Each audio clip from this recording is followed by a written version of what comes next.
ஓம் சாந்தி. நாம் பற்றுதல் இல்லாமல் இருக்கும் ஆத்மா. நாம் உண்மையான சேவாதாரி ஆத்மா. நாம்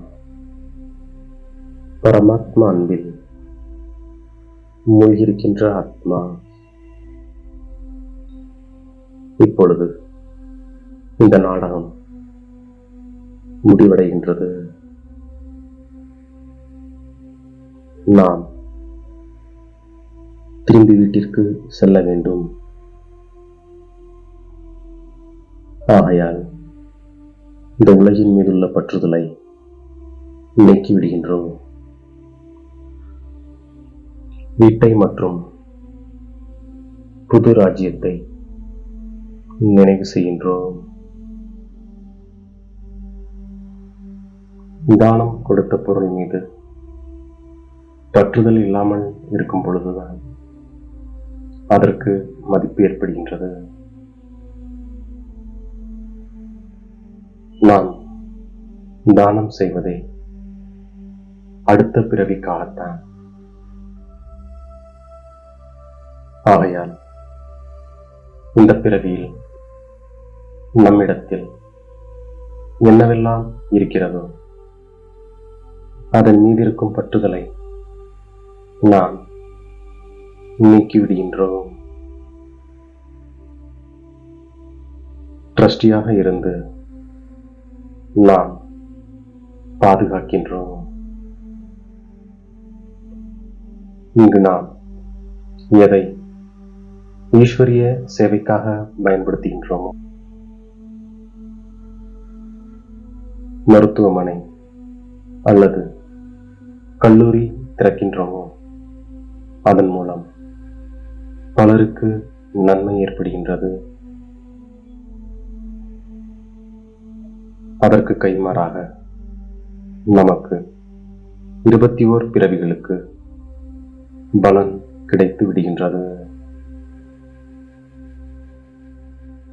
இப்பொழுது நமக்கு வீடு மற்றும் ராஜ்யத்தின் நினைவு இருக்கின்றது. நாம் இப்பொழுது இந்த பழைய உலகில் இருந்து புதிய உலகிற்கு திரும்பி செல்ல வேண்டும். இது 5000 ஆண்டிற்கான சக்கரமாகும். நாம் பற்றுதலை நீக்குவதற்காகவே தந்தை நம்மை ட்ரஸ்டியாக ஆக்குகின்றார். நாம் இப்பொழுது படிப்பை படிக்கின்றோம். தெய்வீக குணங்களையும் தாரணை செய்கின்றோம். சிவத்தந்தை சுயம் வள்ளலாக இருக்கின்றார். தந்தை இப்பொழுது இந்த பதித்த உலகை அழிப்பதற்காகவே வந்திருக்கின்றார். இந்த ருத்ர யக்கியத்தில் முழு பழைய உலகம் ஸ்வாஹா ஆகிவிடும். 21 பிறவிகளுக்கு பாரதத்திற்கு நன்மை செய்வதற்காக மற்றும் தனது 21 பிறவிகளின் நன்மைக்காக ஈடுபடுத்தி விடுகின்றோம். நாம் ஸ்ரீமத் மூலம் உயர்ந்த பதவியை அடைகின்றோம். இதன் மூலம் நமக்கு 21 பிறவிகளுக்கு சுகம் சாந்தி கிடைக்கின்றது. இது அழிவற்ற தந்தையின் ஆன்மீக மருத்துவமனை மற்றும் பல்கலைக்கழகமாகும். இதன் மூலம் நமக்கு ஆரோக்கியம், செல்வம், மற்றும் மகிழ்ச்சி கிடைக்கின்றது. இந்த இரண்டையும் தந்தை நமக்கு 21 பிறவிகளுக்காக கொடுக்கின்றார். தந்தை வருவதன் மூலம் ஏழை குழந்தைகளாகிய நம்முடைய அதிர்ஷ்டம் திறக்கப்பட்டு விடுகின்றது. தந்தை ஏழை பங்காளனாக இருக்கின்றார். நாம் இப்பொழுது சதோப்பிரதானம் ஆவதற்காக முயற்சி செய்து கொண்டிருக்கின்றோம். மரணம் எதிரிலேயே இருக்கின்றது. இப்பொழுது நாம் கல் புத்தியிலிருந்து தங்க புத்தி உடையவராக ஆகின்றோம். எவ்வளவு முடியுமோ அவ்வளவு நமது பெட்டி படுக்கைகளை மாற்றம் செய்து விடுகின்றோம். நாம் ஆத்ம அபிமானி ஆவதன் மூலமாக நாம் ஆத்மா என்ற நினைவு இருக்கின்றது. இந்த தேகம் நடிப்பதற்கான வாத்திய கருவியாகும். இந்த நினைவு இருப்பதால் நம்மிடம்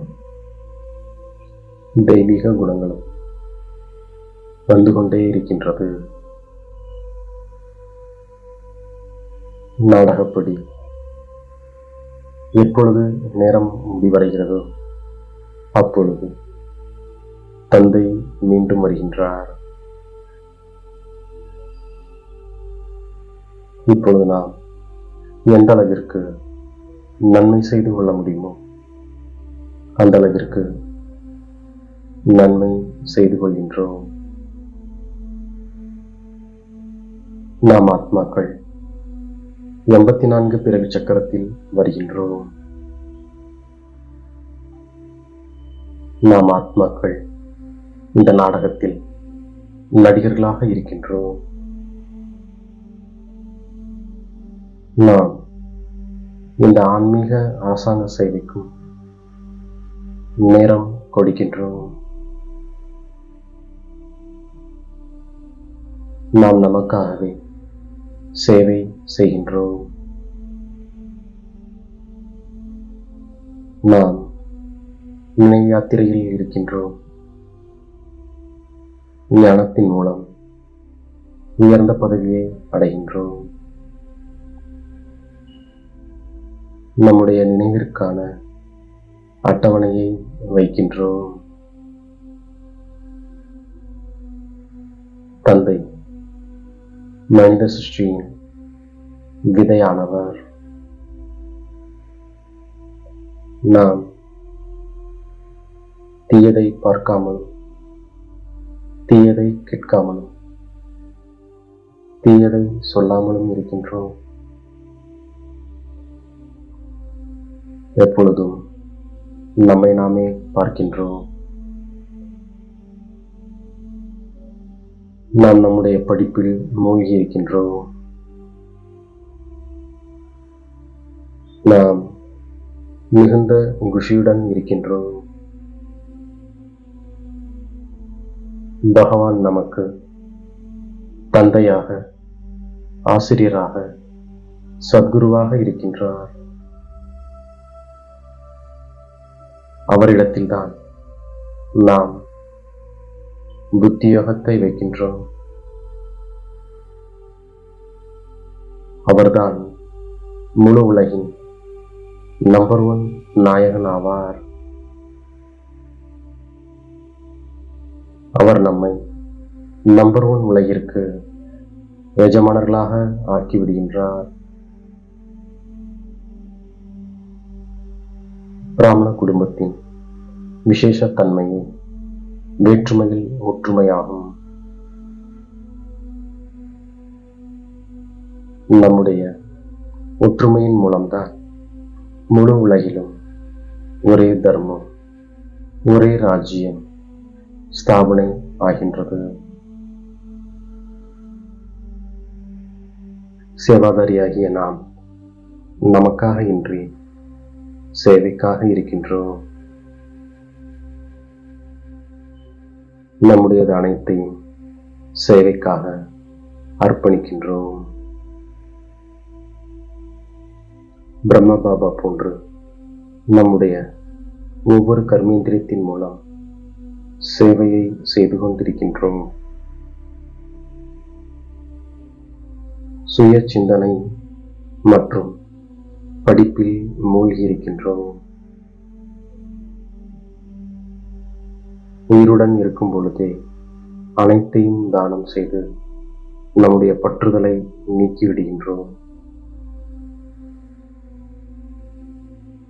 முழுமையாக கொடுத்துவிட்டு ட்ரஸ்டியாகி நாம் லேசாக இருக்கின்றோம். கருத்து வேறுபாடுகளை நீக்கி ஒற்றுமை கொண்டு வரக்கூடிய உண்மையான சேவாதாரி ஆத்மா நாம்.